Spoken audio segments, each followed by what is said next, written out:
Sabi nila pera ang kadalasang dahilan ng pagkasira ng relasyon.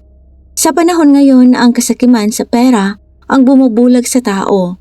Sa puntong wala na silang pakialam kahit masira o makasira pa sila ng relasyon. Ang kaso po natin ngayon ay tungkol kay Vaishali Balsara, isang kilalang mga awit mula sa Valsad area ng Gujarat. Si Vaishali Balsara ay sikat para sa pagkanta ng garba sa panahon ng mga pagdiriwang ng Navratri sa Gujarat, isang uri ng kapistahan sa kanilang lugar. Bukod sa Gujarat, nagpe-perform din si Vaishali ng mga palabas sa ibang bansa. Naging sikat siya na mukha sa Gujarat, pero isang araw bigla na lang siyang nawala. Umaga ng August 28, 2022, may nakatawag pansin sa mga dumadaan sa kahabaan ng pangpang ng Par River. Isang kotse ang nakaparada sa hindi pangkaraniwang lugar. Mag-isa lang ito sa liblib na lugar na yon, na kadalasang hindi pinupuntahan ng sinuman, kaya't kakaiba ito para sa mga taong dumadaan. Tila inabandona na rin ang sasakyan. Walang tao sa loob nito at wala ring tao sa paligid. Nangingibabaw ang pagkamausisa sa ilang tao, nagpasya silang lapitan ang sasakyan, umaasang maunawaan kung bakit ito naroroon.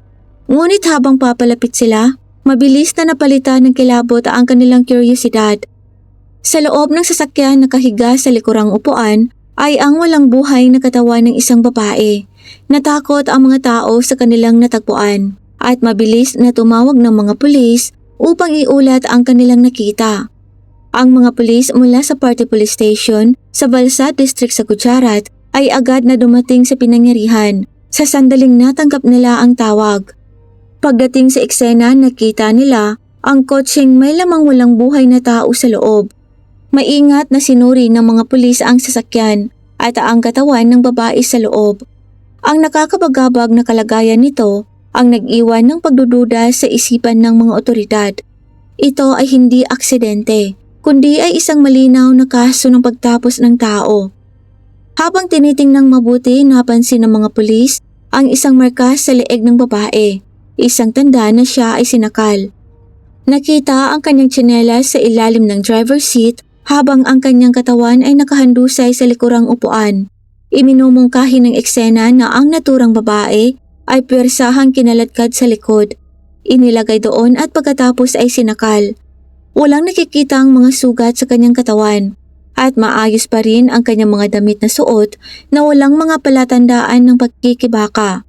Malinaw din na nawawala ang susi ng kanyang sasakyan kasama ang kanyang mobile phone at iba pang personal na gamit. Ang kawalan ng anumang pagkikibaka ay palaisipan sa pulisya. Bakit hindi siya lumaban lalo na kung may magagamit naman sana siya para ipagtanggol ang kanyang sarili? Ito ang kanilang mga katanungan nang sinimulan nila ang kanilang pagsisiyasat. Ang unang priority ay kilalanin ng babae. Para magawa ito, ipinatrace nila kung sino ang may-ari ng sasakyan gamit ang registration number nito at nagsimulang tumingin sa anumang kamakailang mga ulat ng mga nawawalang kababaihan.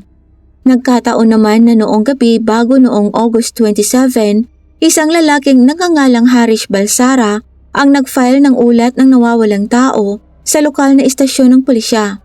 Ang kanyang asawang si Vaishali Balsara, isang kilalang mga awit ng garba, ay nawawala. Dahil dito, inisip ng mga pulis na ang babaeng natagpuan sa kotse ay maaaring si Vaishali Balsara. Pagkatapos ay nakipag-ugnayan ang pulisya kay Harish Balsara. Nang dumating si Harish at nakita ang kotse at ang walang buhay na katawan ng kanyang asawa, humagulhol ito. Hindi niya makontrol ang kanyang pag-iyak.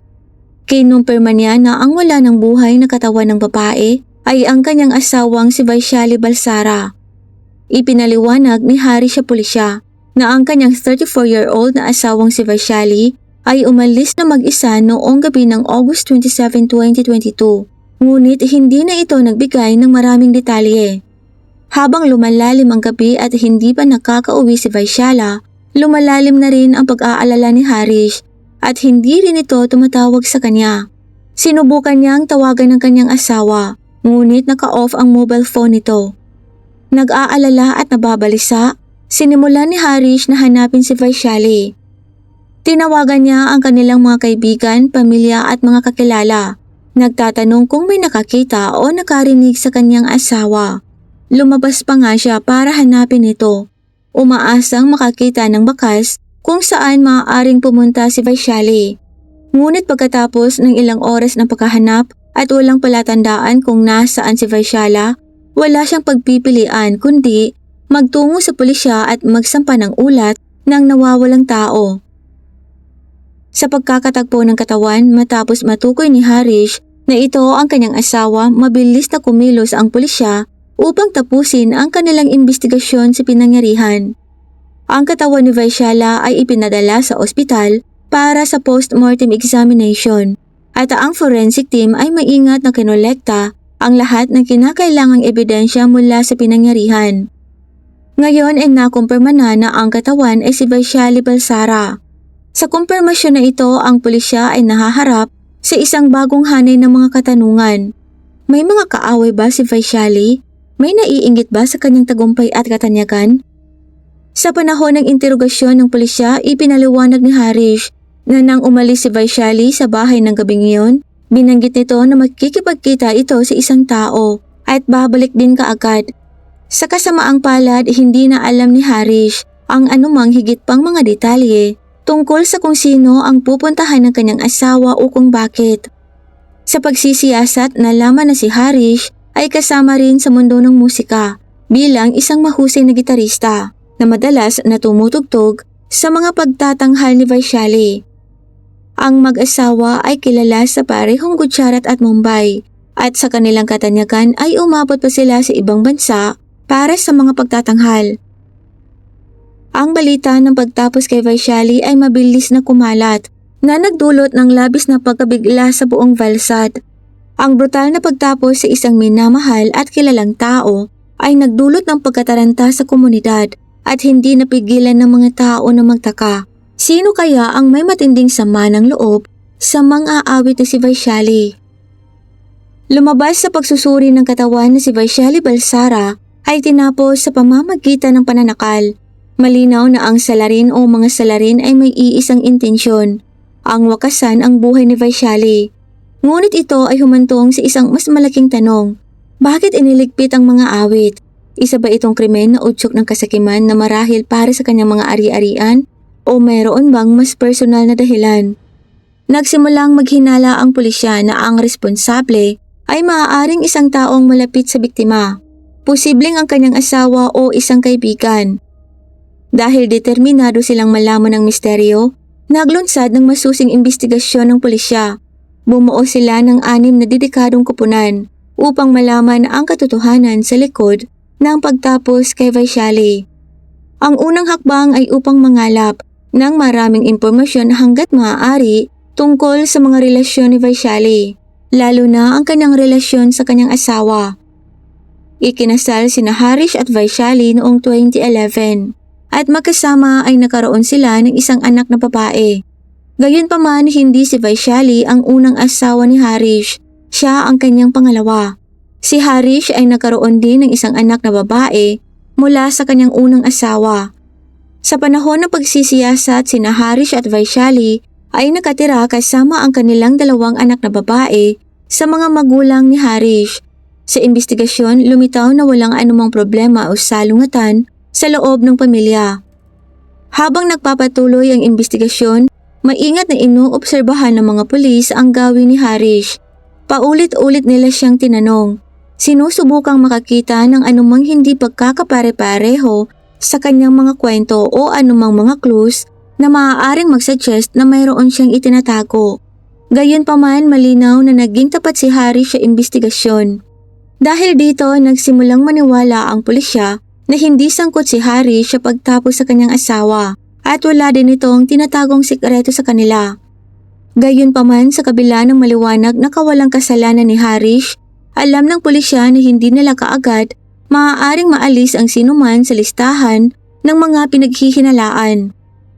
Nagpatuloy sila sa pagkukay ng mas malalim sa buhay ni Vaishali, naghahanap ng anumang mga clues na maaaring ipaliwanag kung bakit may gustong tumapos sa kanya. Dahil determinado silang mahanap ang taong responsable, Nagsimula sila sa pamamagitan ng pag-review sa kalapit ng mga CCTV footage, umaasa na makakakuha ng anumang impormasyon. Nagtanong din ng mga pulis sa maraming tao at maingat na sinuri ang footage mula sa higit sa 50 CCTV camera. Nagbunga ang kanilang mga pagsisikap nang makakita sila ng isang makabuluhang lead. Si Vaishali ay huling nakitang buhay kasama ng kanyang babaeng kaibigan na si Babita Kaushik. Sa bagong impormasyong ito nakuha ng pulisya ang mga talaan ng tawag ni Babita at naging malinaw na siya ang kasama ni Vaishali sa panahon ng insidente. Pagkatapos ay nagsimula ang pulisya na mangalap ng higit pang impormasyon tungkol kay Babita.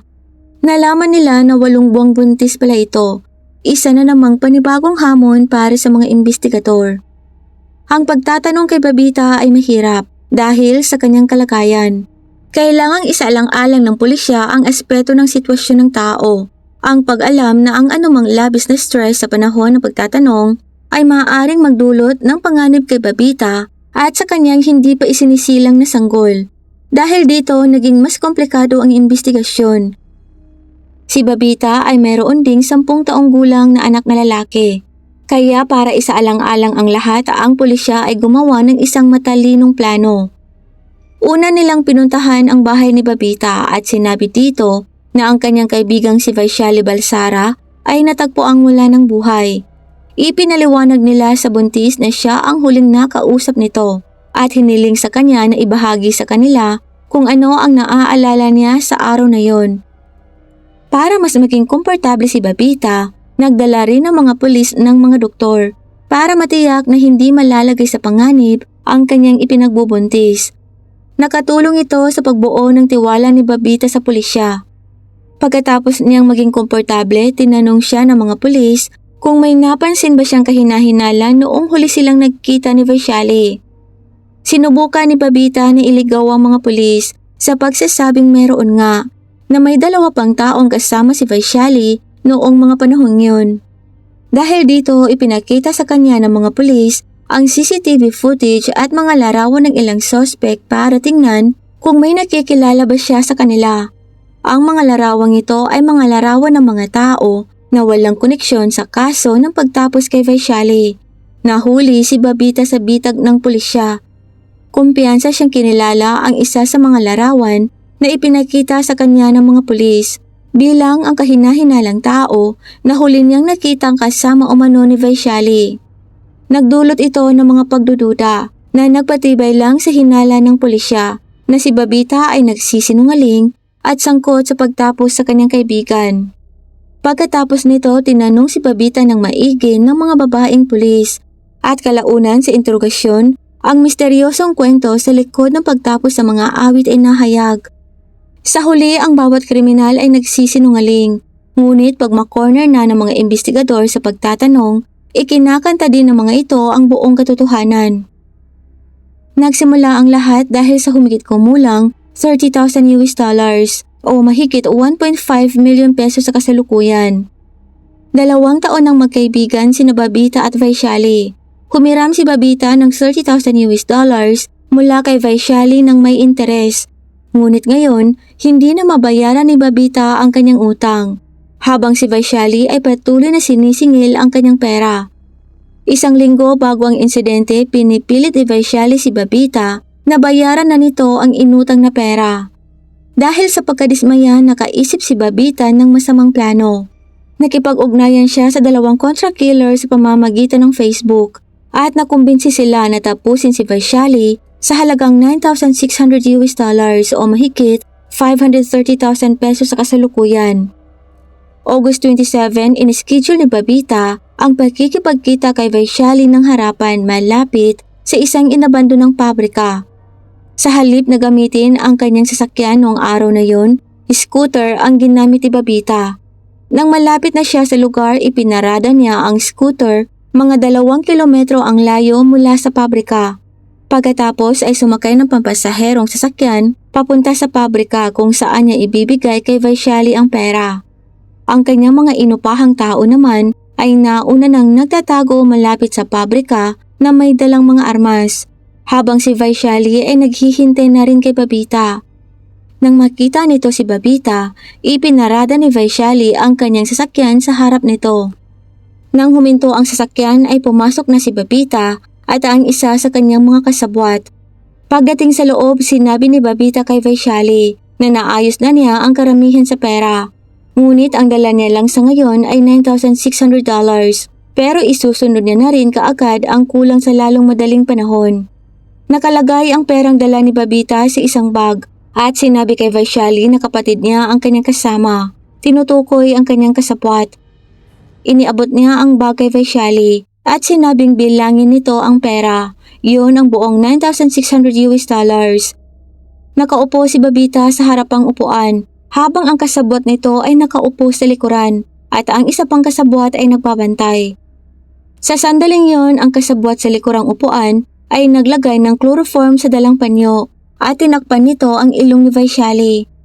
Nawala ng malay si Vaishali at pagkatapos ay sinakal siya ng kasabwat ni Babita mula sa likuran gamit ang kanyang sariling scarf na naging dahilan ng pagkalagot ng kanyang hininga. Saka ay inilagay ni Babita at ng kanyang kasabwat ang katawan ni Vaishali sa likurang upuan ng kotse upang magmukhang nalagutan nito ng hininga dahil sa isyu sa kalusukan. Pagkatapos ay ibinigay ni Babita ang $9,600 sa dalawang inupahang tao bilang bayad sa pagtapos sa kanyang kaibigan at sabay na umalis sa pinangyarihan. Iniwan ang wala ng buhay na katawan ni Vaishali sa loob ng kanyang sasakyan. Ang asawa naman nitong si Harish ay walang ideya na si Vaishali ay nagpahiram ng $30,000 sa kaibigan nitong si Babita. Pinautang ni Vaishali ng pera si Babita nang hindi sinasabi sa kanyang asawa. Hindi rin ito sinabi sa kanya kung saan ito pupunta noong araw na yon, na sa huli ay humantong sa brutal na pagtapos sa kanya. Sa panahon ng interogasyon ni Babita, maraming mga sikreto ang nabunyag. Batay sa impormasyong ibinigay niya, isang pangkat ng pulisya ang pumunta sa Ludhiana District sa Punjab at inaresto ang isa niyang kasabwat na nagngangalang Sukhwinder Singh. Ipinagtapat ni Sukhwinder ang buong katotohanan tungkol sa insidente sa pulisya. Ibinunyag na si Babita ay nagpasya na gawin ang pagligpit sa kanyang kaibigan 1 linggo lamang bago ang insidente. Ipinaliwanag ni Sukhwinder na bumiyahe sila mula Punjab hanggang Surat sa pamamagitan ng tren, 1 araw bago ang insidente at nanatili sa isang hotel.